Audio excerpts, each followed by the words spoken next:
Descongelar ruas. O frio envelhece as ruas de São Paulo, já encarquilhadas de ventos gelados passados, incrustados nas torrentes de mendigos descobertos por folhas de linho desabotadas. Falta poesia em São Paulo. Talvez? Não. Falta poesia em São Paulo. Talvez. A meteorologia diz, nesse ano, passamos pela tarde mais fria. A meteorologia não diz. Que assim esteve congelada a poesia e pessoas da rua. Tecnicamente falando, a meteorologia esqueceu das pessoas de rua. Ela sempre esquece. Assim como São Paulo. A poesia, porém, não aquece as avenidas e praças. Sinto dizer. Podemos, deveríamos saltar por prédios. Podemos, deveríamos plantar montanhas. Podemos, deveríamos descongelar ruas, inclusive o poeta. Um brinde à poesia de Claudinei Vieira.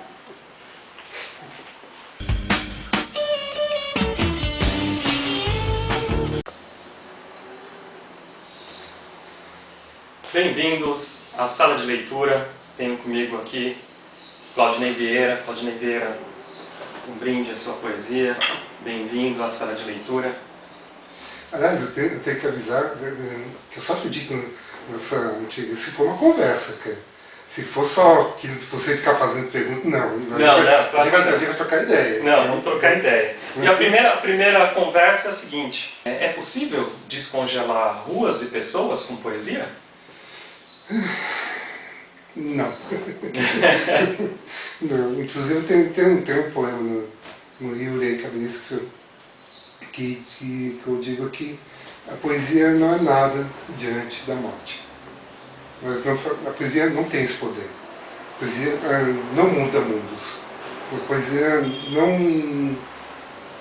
Eu digo na poesia como uma forma de ação humana, do ser humano. O ser humano pode fazer isso. As pessoas podem fazer isso. Né? Então a poesia é a medida do ser humano. A medida é o contraponto, né? É o oposto, né? E é também o reflexo do que o humano faz. E a poesia só faz o que o humano consegue fazer. Então, não acho. Esse poder...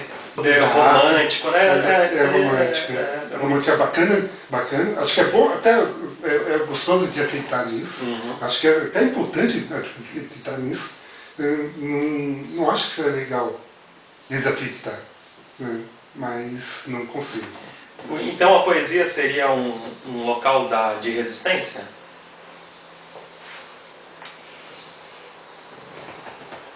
Como toda arte, né?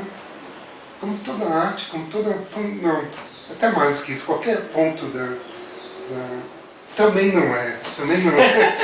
Pois é. Não, que porra é a poesia? Então, é a medida do ser humano. Então a minha poesia é a minha medida. É a sua medida. É a minha medida.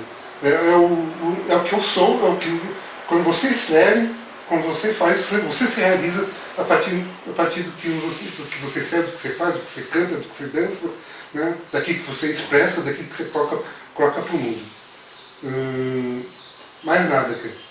É tudo isso, mas não é nada. Mas não é nada além disso. E é coisa extraordinária. Já é muita coisa. Sim. Quando você consegue colocar isso para fora, e a poesia, a gente espero que a gente esteja falando poesia no sentido bem amplo, bem lato. Porque eu estou entendendo todas as possibilidades do homem se expressar e jogar para fora, se contrapor ao mundo, isso para mim é poesia. E é interessante isso que você está falando, que é uma coisa que eu acredito bastante, né? Porque se a gente pensar antigamente, outrora, o poeta era a voz de um povo, né? E aí você tem os poetas Homero, até Camões, né? Cantavam. Depois do romantismo, não, né? É o contrário, o poeta é a voz dele mesmo, né? E aí é essa percepção com o mundo que varia de poeta para...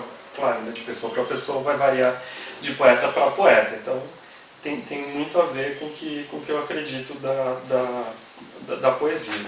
Esse aqui é o primeiro livro de poesia do Claudinei. Assim que, por exemplo, antigamente era do cinema engajado, do cinema político, o cinema que se faria com que as massas se levantassem, a arte proletária, aquele negócio de fazer com que o cinema como uma forma de conscientizar o povo, para fazer o povo se mexer e fazer revolução. É bacana acreditar nisso, é gostoso, e é bom, é interessante, mas não acho que seja possível. Mas você também não acredita que houve toda uma manipulação mercadológica, midiática, para que se esvaziasse também o discurso, principalmente dos agentes culturais, dos poetas, da literatura, da música, do cinema, quando você se transforma isso em apenas entretenimento? E aí você sei lá, se a gente pensar em que muitos livros foram proibidos, né? Tem na cabeça a história do Baudelaire, era proibido porque era uma ação cultural que colocava em xeque questões do establishment, né? Então, pois é, mas... Você não acha que esse esvaziamento que a gente tem agora também não é uma medida muito bem planejada e executada? Aqui eu estou falando num sentido bem amplo, na verdade, né? Porque eu não estou falando de agora. Não é que eu acho que a política, a arte política, vamos dizer assim, ela teve que ser batida, teve que ser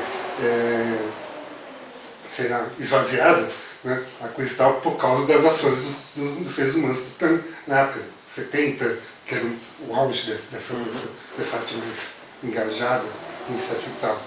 Mas o cinema sempre foi entretenimento. Sempre foi. Quando você tenta colocar isso por uma forma, de um projeto ideológico mais engajado, na verdade, é você que está desviando o sentido do cinema. O cinema e a arte em si, ela é uma coisa amorfa que você maneja conforme você queira. Se a arte é política a ponto de haver um movimento para fazer com que ela seja esvaziada, é porque, na verdade, a ação política das pessoas é que tornaram a arte vazia. A arte vazia, né? A ação das pessoas tornou a arte política. A ação das pessoas faz com que se desvie esse caminho da arte para os seus próprios propósitos ideológicos, pessoais, etc e tal. Então é natural que o sistema, quando não consegue destruir alguma coisa, compete isso para fazer ser mais aceitável, assim, para o geral ser uma coisa, para depois esvaziar a ação política que está por trás da arte em si. Isso a gente viu em muitos campos, a música foi muito evidente, né? A ideia do paz e amor, primeiro é ridicularizado, depois é submetida e depois é diluída e aí ao ponto de não ser mais reconhecida como ação política, né? Vira uma estética apenas, né? O punk, né? Hoje em dia a gente vê nos shoppings as calças rasgadas, né? Os pinos de aço brilhando.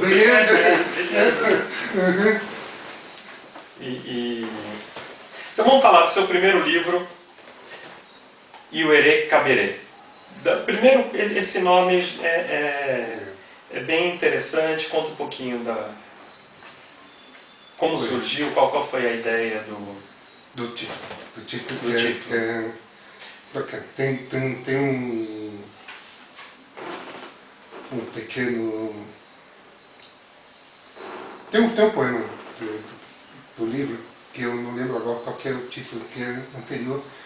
Eu divulguei o prêmio para algumas pessoas, e uma amiga, também é poeta, Marina Kubota, ela fez um certo comentário dizendo que aquele texto fazia lembrar o termo Iurei, que em japonês significa fantasma. E na hora eu peguei, cara, gostei tanto disso que quando eu li o comentário dela, eu troquei. Não lembro qual era o título anterior, eu coloquei Yurei, para aquele poema. Né?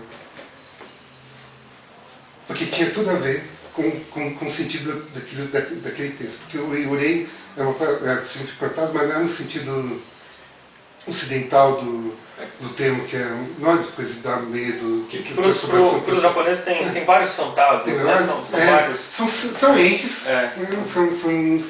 são espíritos. Né? Isso é tal. O Yurei é mais nesse sentido. E tem tudo a ver com o tom melancólico do poema, que eu achei que cabia totalmente. Né? E Caberê é um personagem. Né? Caberê é um personagem. É um nome próprio. É um nome próprio. Que até hoje eu sei, acho que foi eu que inventei, porque joguei no Google Caberê para ver se eu não encontrei. Não encontrei, então eu acho que inventei. Esse seu livro eu li, gostei demais, a gente já conversou bastante sobre isso, inclusive achei que tem uma similaridade muito grande com o meu livro também, né? A gente, alguns temas... Por que você escolhe o título do livro? Como eu escolho? Do livro. Para mim, aliás, em primeiro lugar, título para mim é a coisa mais terrível, cara. Eu adoro, eu faço... Sério? Eu gosto, tem vários títulos. Eu tenho vários títulos. Você tem títulos esperando poema? Não, de poemas não, de livros. De livros? Eu gosto de criar o título antes, para depois ter a temática do livro. Com exceção ao meu primeiro livro, um catadão de poemas que eu tinha, e aí eu coloquei o título, fazendo uma brincadeirinha lá com o Drummond, né? Meu primeiro livro é Poesia Sequiá. O primeiro livro do Drummond de poesia, alguma poesia. Aí eu falei, se o Drummond chegou humilde, eu tenho que chegar mais humilde ainda, nem sei o que é isso, né? Então, se é que há, será que tem aqui? Agora, os outros já não. Os outros eu já criei uma história para o livro e os títulos tinham a ver. Mas eu acho que aqui também tem, né? Porque em todos os poemas tem esse fantasma que no primeiro plano, numa visão mais ampla, é a própria cidade, né? É a metrópole. Aqui, esse primeiro livro é bem nominal, tá? Né? Tem bastante a presença de São Paulo, né? Nominalmente.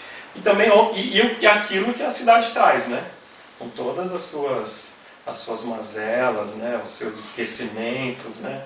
O que vai por baixo do tapete das grandes cidades. Então, acho de belezas e emoções. Sim. As belezas escondidas, às vezes, na miséria. Né?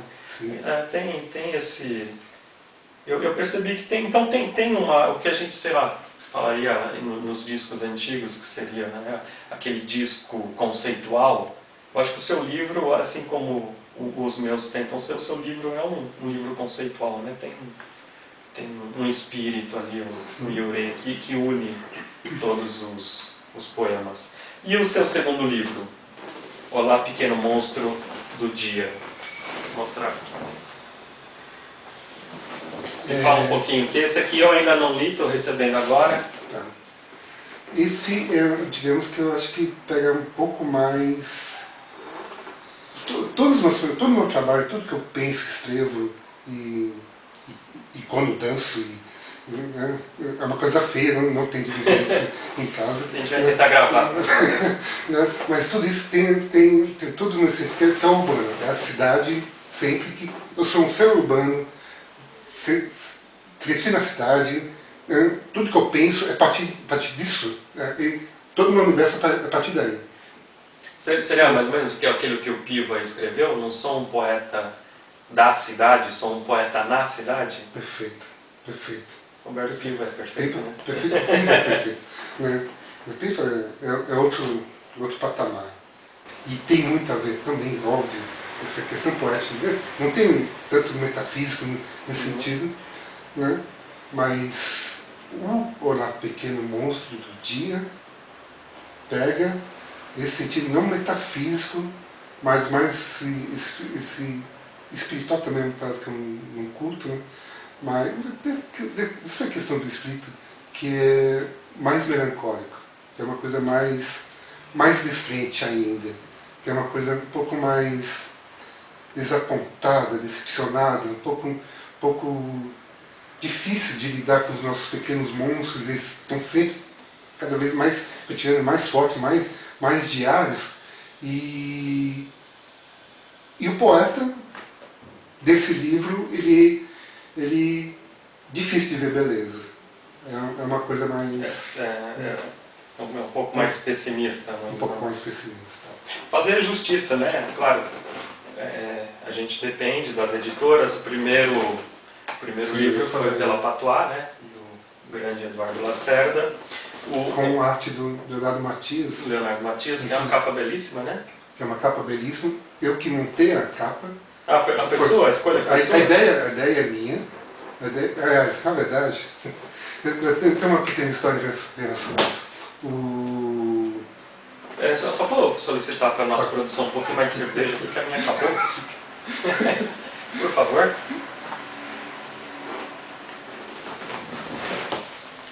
Agradecido, viu?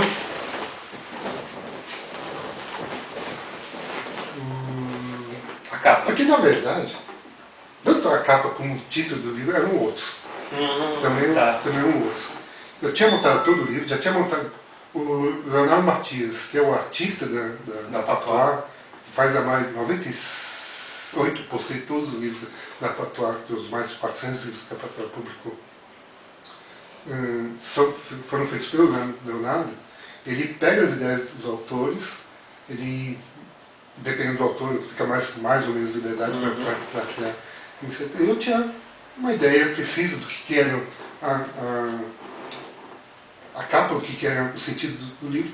No dia que eu estava para mandar finalmente, esse fechou revisado, que eu estava mandando para o e-mail, estava para mandar o e-mail, que eles vão viajar pela internet, e antes, você sente para fazer muita coisa ao mesmo tempo, e eu vejo um quadro do Lucian Freud, que é um depois eu soube que é a pintura de um artista real, é um quadro de um cara que ele é enorme, gordo, isso e tal, me identifiquei com ele. O Lucian Freud, que é neto? Isso, exatamente. Do Freud, exatamente. Né? Tem esse quadro, para que eu bati o olho nele, percebi, não, essa capa, tem que ser essa capa. E é eu, né, nessa capa.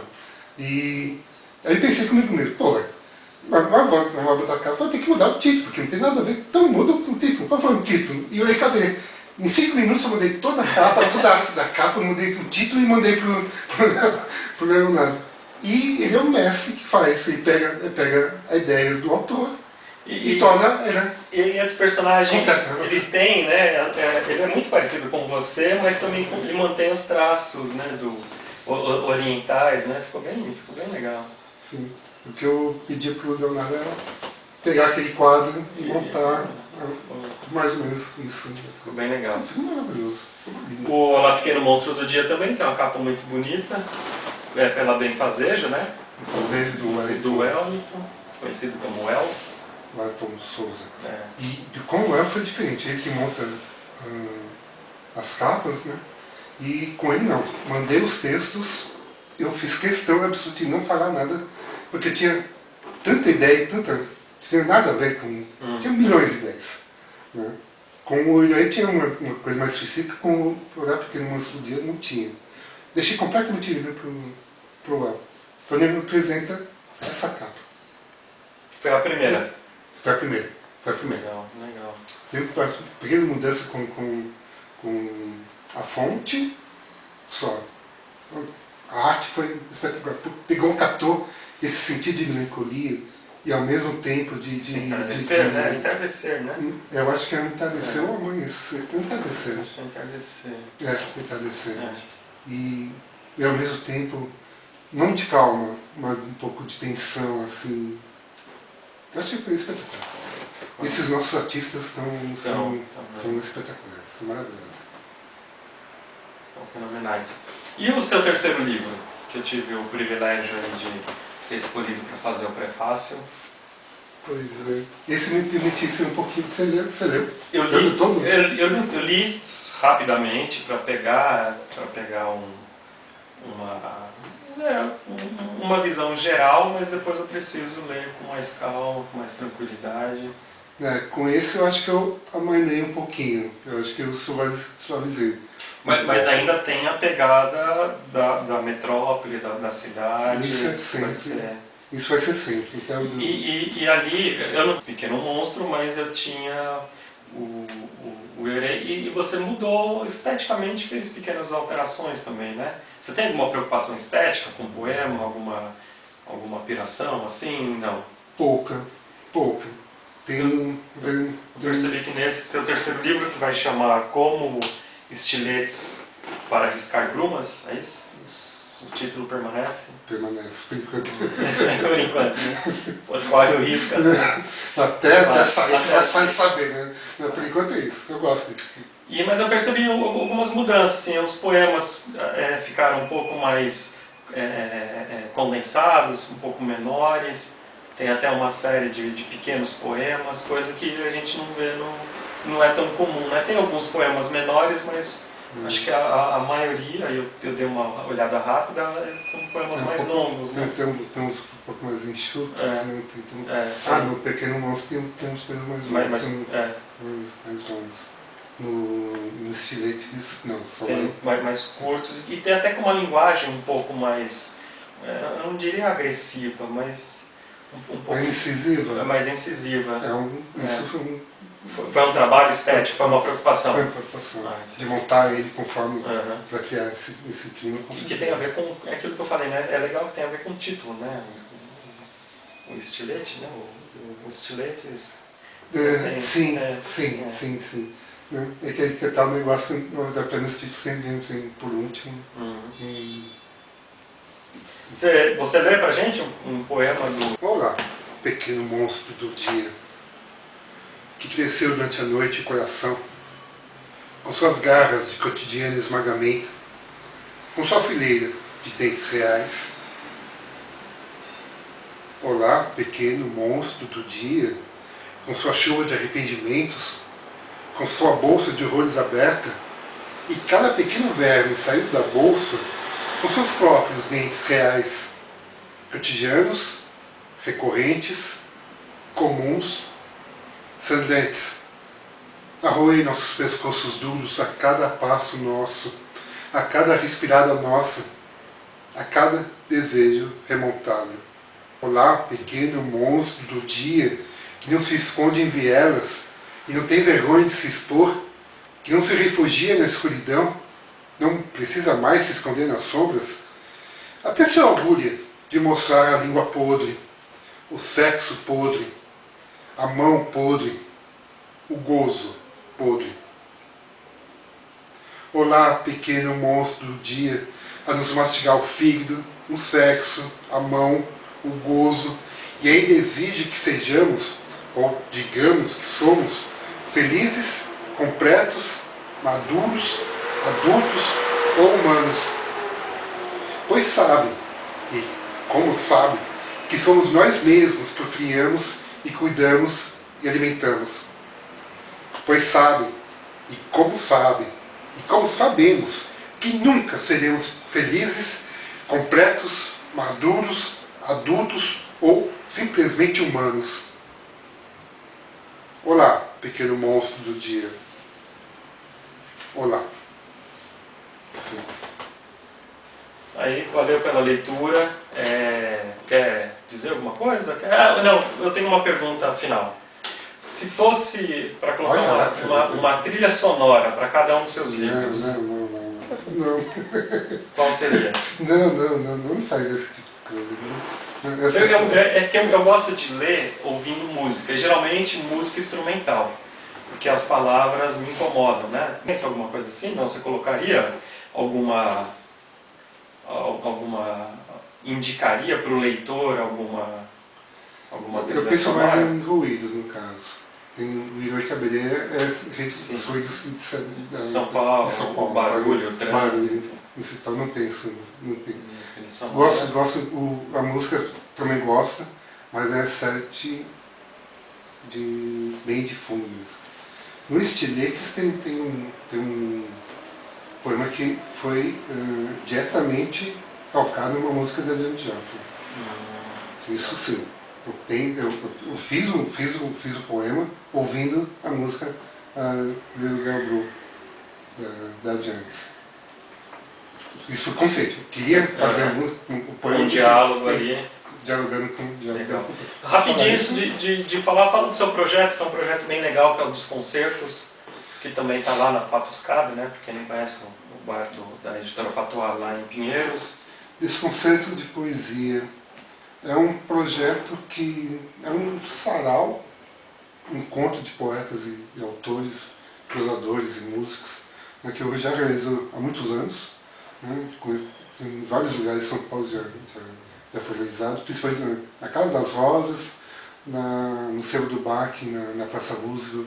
Quando era na Praça Roosevelt, fiz em livrarias, fiz em bibliotecas, fiz um monte, foi variado uma coisa e tal.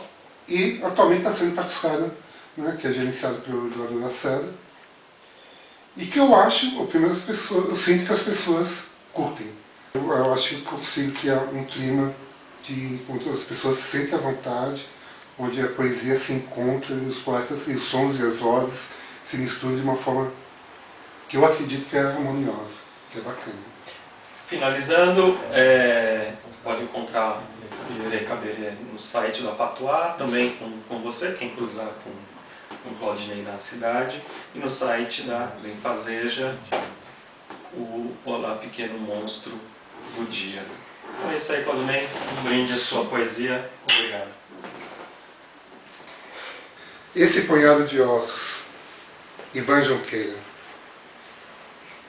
Esse punhado de ossos que na areia alveja e está a luz do sol a pino, moveu-se outrora, esguio e bailarino, como se move o sangue numa veia. Moveu-se em vão, talvez, porque o destino lhe foi hostil, e astuto em sua teia, bebeu-lhe o vinho, devorou-lhe a ceia, o que havia de raro e de mais fino. Foram damas tais ossos, foram reis, e príncipes, e bispos, e donzelas, mas de todos a morte apenas fez a tábua rasa do asco e das mazelas. E ali, na areia anônima, eles moram. Ninguém os escuta. Os ossos não choram.